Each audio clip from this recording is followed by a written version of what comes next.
Okay, Doug, what do you say we get started here? My name's Jeff Counts. I am the production manager of the Crossroads project.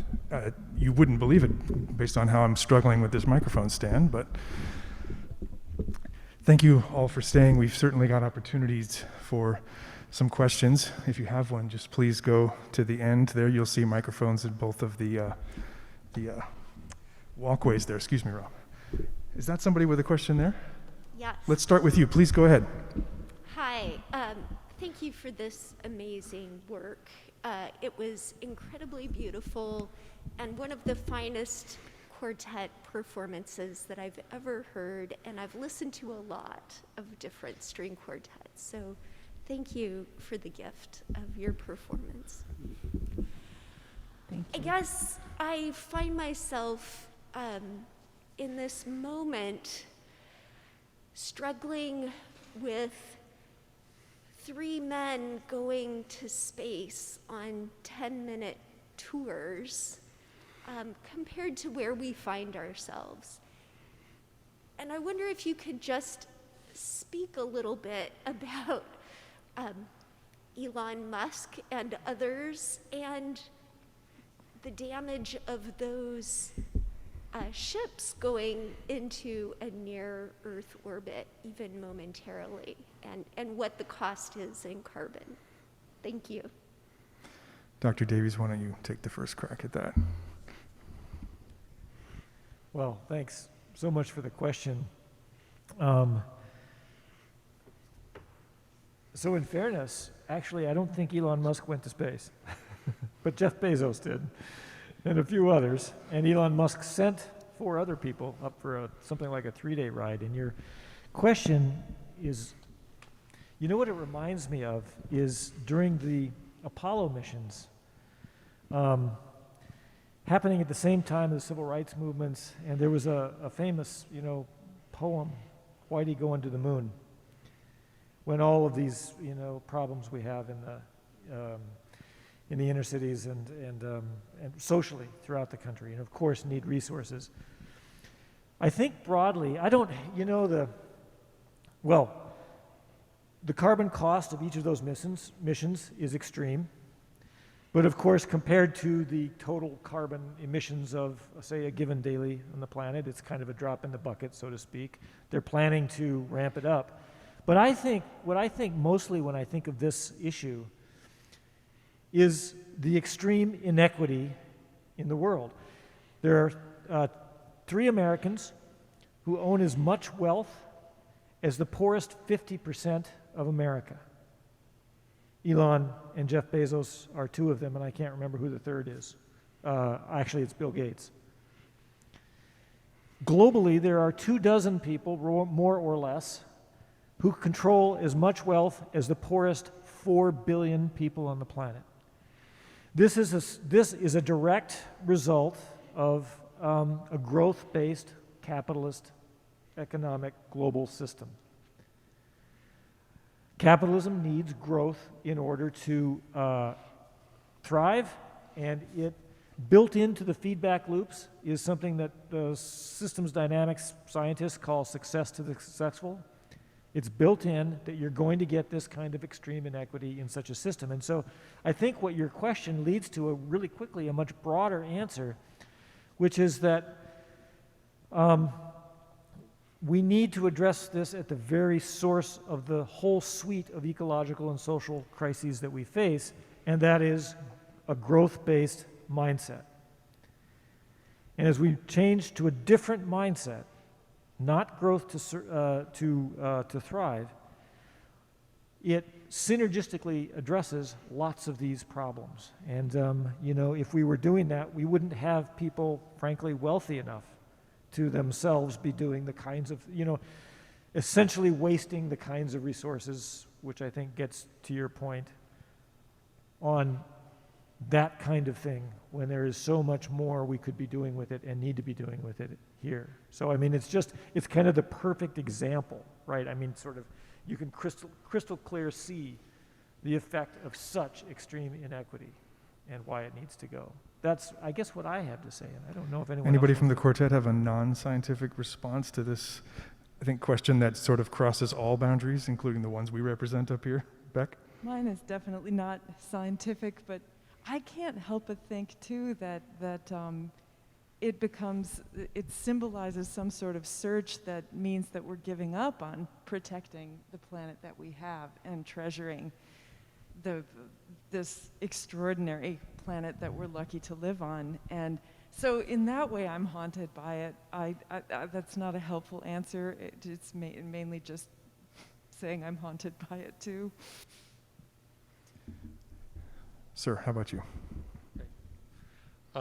First of all, thank you all for coming. It's fantastic to have you here, and a wonderful performance. I guess my question is for the four musicians primarily, because I know Rob has had to clearly update the narrative as time has passed, and I'm curious if the music selections have remained the same, and if they have, could you comment a little bit about how maybe the performance of those has changed for you personally over time? So are there certain parts of pieces that now mean something different to you than they did maybe a decade ago when you first started? Or alternatively, is maybe some of the work by Laura, has that been changed to maybe adapt it to different times or different kind of meaning that is trying to be passed along? So there's two parts. Has the music changed or not, kind of as a composition, and then has it changed for you as a performer? Well, the very earliest incarnations of the Crossroads project did involve other music, but we sort of consider those a little bit sort of our test runs. And so since what we term as the official premiere in 2012, the music has remained the same. And now I'm really curious to hear from my colleagues on the second part of your question too, but I'll just say, while nothing fundamentally has changed in terms of the composition itself, no notes have changed or anything like that, as we've lived with the music, a lot has changed, I think, in the way that we interpret it and the way that we feel it and understand it. And that's everything from small things like tempi changing, some of which we discussed, some of which I think just happened sort of naturally as we lived with the material too. I think each of us living through, each performance, we really have time to sit with it too, just like the audience does with the information, with the imagery. And so I think that has definitely helped the music to evolve over time. And I'm curious if my colleagues might experience it differently. Well, it's very interesting, we're coming back to this music. We took quite a hiatus during COVID, no concerts. We were sort of on a forced sabbatical as performers in that way. And we created the film version. We created a film version during COVID, but we haven't had a live performance of this in well over 2 years now. 2.5 years. This is our Yep. first one back, so we so appreciate being hosted here. This was a wonderful sort of chance to bring Crossroads back. And I don't know about the three of you, but I feel like a lot of this is so new, it almost sounds new. Now Laura's score, the music that she wrote is so complex and multifaceted that coming back to it now, even after having performed it maybe hundreds of times, I feel like I'm hearing new things. I'd just add that one of the things that quartets in general like to do is to play the same pieces many times, because you get to really dive into the score and get to know the music and express more and find more the more that you do that. And usually what happens if it's a Beethoven quartet or you name anything from the classical canon, you kind of settle in and you enjoy it more, and there's a kind of comfort as well as an excitement and a familiarity with it.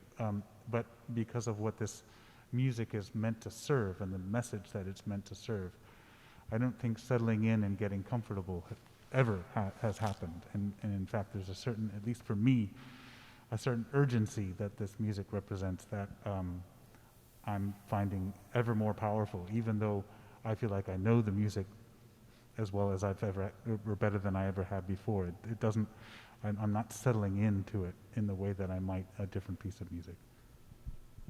We also learn a little more about the world as every year goes by. You know, the more I learn about biology, the different, you know, all of a sudden different things occur to me when we're performing bios or forage or H2O. So that's an interesting thing also. Let's go over here, and then we'll go here. Hi, thank you for that incredible performance. I'm a music student, so I also have a question for the house band. As a quartet, what performance and communication privileges do you think are afforded to you in topics like these compared to being a solo or duo performance or an orchestra? I can start. I guess I've always felt like a string quartet is sort of the perfect number. You're nimble, you know, an orchestra, everything is more complicated because you have so much more to manage. And you're not a soloist or a duo, so you have your compadres next to you, kind of this support structure. And for me, it's a sweet spot. And so the privilege afforded in kind of looking to communicate things beyond just a normal concert experience, I think, well, one thing I'd like to point out is just that we wanted to kind of reclaim the concert hall as a community space where it would be safe to explore this, safe to talk about this. And 10 years ago, 12 years ago, where we lived, it wasn't necessarily being talked about, and it wasn't a welcome topic. And certainly it had been politicized and partisanized. And so we felt like as a community space, the concert hall might still offer a place to come together and feel solidarity and explore something.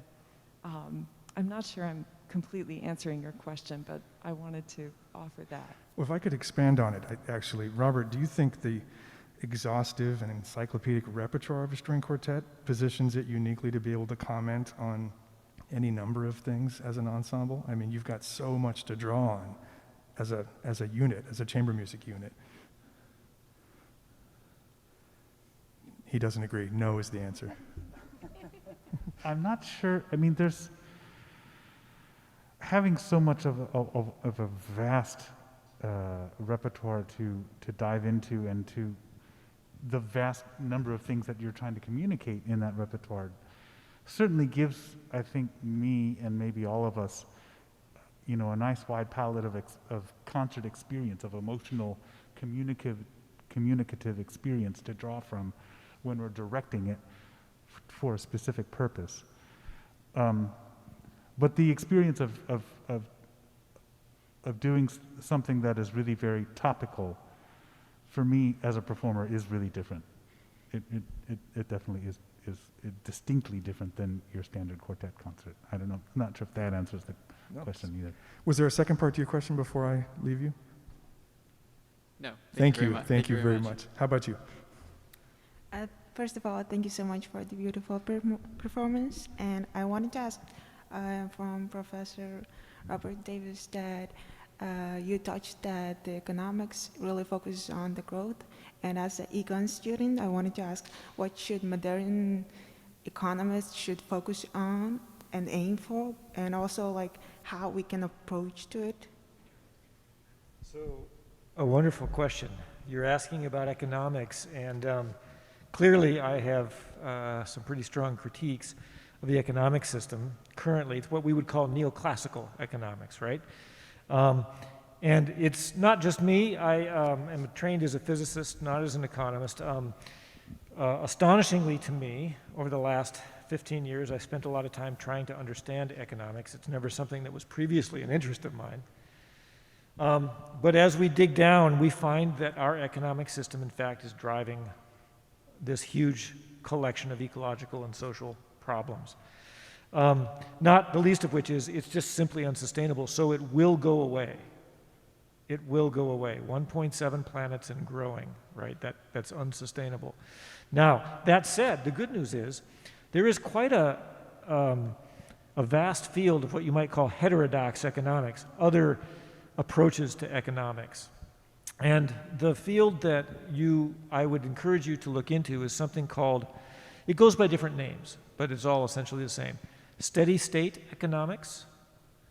So this, as it sounds like, is not based on growth, but you reach a steady state level of energy and material throughput to the system, and a steady state level essentially of GDP, as neoclassical economics would measure it. But also in this steady state economics, GDP is not really one of the metrics you're interested in. Another term that's often used is ecological economics, which is very different than environmental economics. Environmental economics just monetizes nature. What is clean air worth? What is clean water worth? You know, how much is it worth us to clean up the toxic site, that sort of a thing. That's environmental economics. It's a subfield of neoclassical regular economics. Ecological economics recognizes that the human economy is fully enveloped by nature. And the economist who's done, I think, the very best job of packaging a nice, concise, understandable description of this is named Kate Rayworth.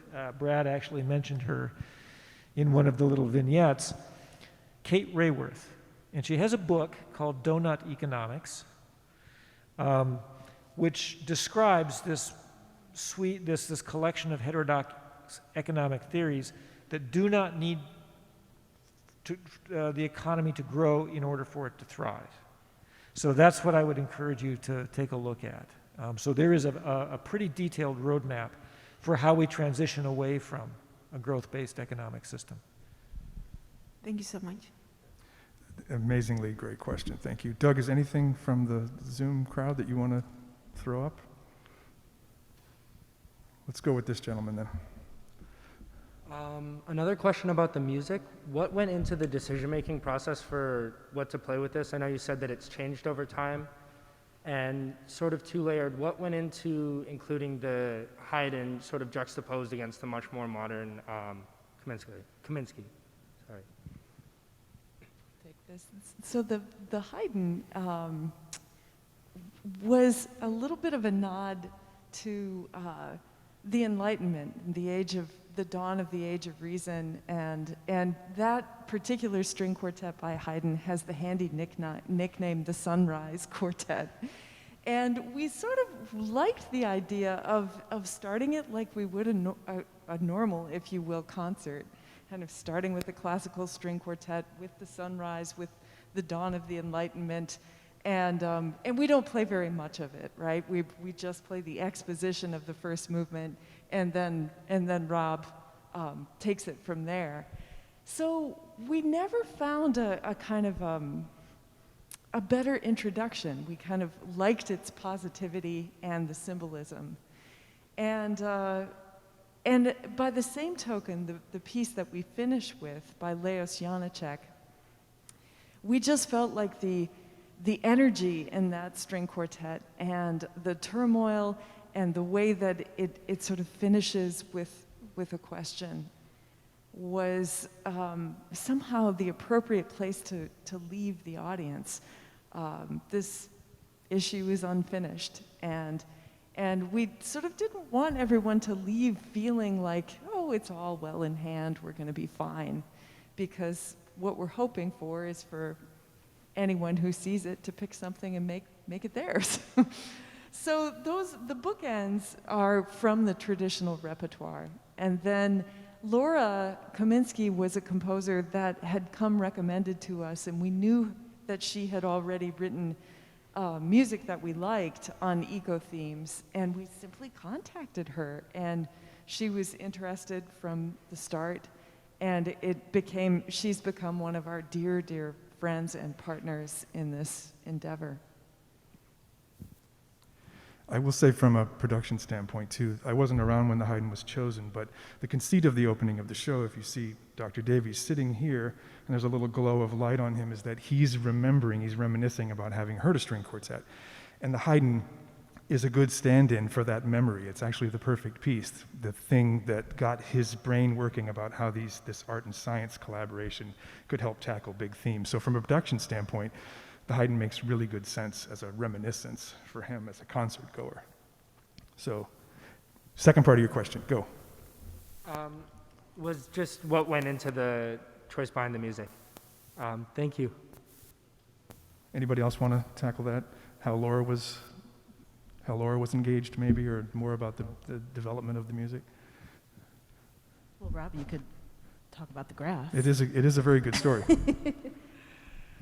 Well, so we kind of, after the sort of the preliminary test performances that Anne mentioned, we did the second one actually in Brazil at a concert that at a festival that the string quartet was at, and the festival was held in Curitiba, Brazil, which is known as one of the most sustainable cities in the world. And the festival organizer said, we have to do this, when you told her what you were involved with. We went down there, we gave this test performance, and it was kind of hilarious. This amazing, tight room with probably 300 people packed in it. Brazilian TV was there, crushed in against us. We had translators into Portuguese, and it was a very different script than you saw today. But the response was just tremendous. And on the plane back, I remember having the conversation with you all, and you were just like, well, this has really got legs, but we really need composed music. So we kind of, I sat down and reformulated into these 5 vignettes that you saw, the H2O, Bios, Forage, Societas, and then Reimagine. And I made a graph of the structure, kind of an emotional structure. So I'm talking, what's the emotional structure, what's the emotional structure of the music for the audience, where you want to take the audience. It starts off kind of high, those 3, the first 3 vignettes are kind of this, what's amazing about planet Earth and how it supports life. And they're kind of upbeat and interesting and fun, but then right at the end of each one, all is not well with humanity's water, with on land and in the earth, that sort of thing. So you kind of get this high emotional thing, and then it just drops down for a bit, and then you go to the music. And that's kind of the same for the first 3, and then of course the third one drops the hammer emotionally. And I sent, what Anne is talking about is I actually just sent Laura Kaminsky a graph of kind of what was in my head, of the emotional arc of the whole thing. And then she specifically wrote movements, as contemplative spaces for where the audience sits with what you just heard and saw. And she wrote it to try to match what to try to do what we wanted to do emotionally with the audience. And I think she did it brilliantly. Yeah. At the time, we all kind of laughed. I thought, really? You gave her a graph? Composers love that. I can show you the graph if you want. It's great. She was a sport. She wasn't. She knocked it out of the park. Although we know now that Laura regularly graphs out her own music, so maybe it was the right thing. Maybe you were speaking her language. Another interesting aspect of the piece is that it's 4 movements, and it can also function as a traditional concert piece. And so we've also performed it in a recital setting, which is a really very different for us. But it's sort of the 4 movement structure is nice in that way as well. Even almost has a scherzo in the form of forage and a slow movement in the form of bios. Let's take one more question. I should quickly mention that they have recorded it. You can get it on iTunes if you're looking for it. Yes, thank you. Just a quick question about I think it was 5 principles that you named as sort of like these immutable laws that if we abided by, we wouldn't be in this situation. And I was just hoping you could re-articulate those. And yeah, if, sure. And if those were your own invention, or if they are universally held? Or? No. I that's my own organization of that information. Of course, the broad story that we're trying to tell is, here's how nature works, and here's how humanity has set ourselves up to work, and they're antithetical. So I don't know that if there's biologists here, I don't know that a biologist would disagree with the general principles I outlined. Certainly we know more than 5 things about the biosphere and et cetera, but those 5, what I called life's most basic operating principles, nature's paradigms. The first one is Diversity. The life is sustained through diversity, and biodiversity brings extraordinary resilience. So for an example, that contrasts with just about everything we do. Take our food system. Highly non-diverse, right? Just a few crops are a huge percentage of everything that we grow. And we grow like a single crop in hundreds and hundreds of acres. And that is what requires us to then use lots of pesticide, because if you're growing a high diversity crop, you know, there's pests and insects, but there's not the one thing that one particular pest really likes. If it's just corn, then you're going to get the corn pests, and they're going to have a field day. So you've got to have the, you know, so it requires high input and high waste if you go to that low diversity. So that first one was sustained through diversity. It's very important. The second one was no waste. Everything that nature cycles everything. And of course, going back to the economics question, if you look at the standard sort of linear economy, well, it's called a circular economy, but it comes in one side, goes out the other, and you don't see what it's coming in from, and you don't see where it's going out to. But of course, that's not how nature is. And ecological economics takes that into account, says we need to really take this. So high diversity, no waste. Third principle was life is ever changing, but not ever growing, the biosphere. So hopefully that's bringing in the notion that you can have a non-growing, let's go to economic system. Doesn't mean that it's static in the sense of no human development. Of course we humans can change and evolve and get better in all kinds of ways. Human development, and nature does that. Nature develops, but it doesn't grow. You know, there's a certain size that can fit in the biosphere of sort of natural metabolism, throughput of nutrients and wastes that get processed. The fourth one was this principle of I just wanted to throw in that we humans are completely dependent upon nature. And again, we have built our whole mindset is that is not true. I'll give you an example coming from a neoclassical economist, Nordhaus, a guy named Nordhaus, I'm trying to think of his first name, who inconceivably won a Nobel Prize for his work on climate change, the costs of climate change, and it's utterly ridiculous. So he's saying, well, how much is climate change going to affect the economy, our GDP? This was the calculation. And he starts by excluding about 80% of the economy because it happens indoors and is not therefore affected by the weather. So he starts by saying most of our economy will not be affected at all by climate change because you do it inside. The man won a Nobel Prize for this like 4 years ago. It's astonishing. And in his assessment, climate change does not become catastrophic to humanity, and by humanity he means our economy, until we get to 16 degrees Celsius of warming. Nothing that is alive on this planet today would be alive under those conditions. Nothing. I mean, certainly not us. So so this notion that humanity does not sit on top of nature but is enveloped by it is utterly foreign to the mindset which we have set up. Neoclassical economics is how we organize our entire global community. And that is that notion that we are enveloped by nature is nowhere to be found in neoclassical economics. And so that was the fourth principle that needs to be said. And the fifth one was that, look, we're pretty resilient. Living systems are pretty resilient, but they're not infinitely so. We can crash the whole thing out, and it's happened before. So those are the five, and I sort of picked them to make the points about how the way we've organized ourselves, our human systems, is completely antithetical to the way that nature organizes itself. Thanks. Good question.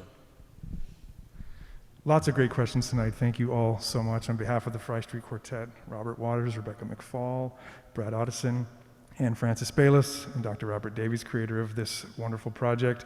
I'm Jeff Counts. Thank you all so much for sticking around, and thanks for the great conversation.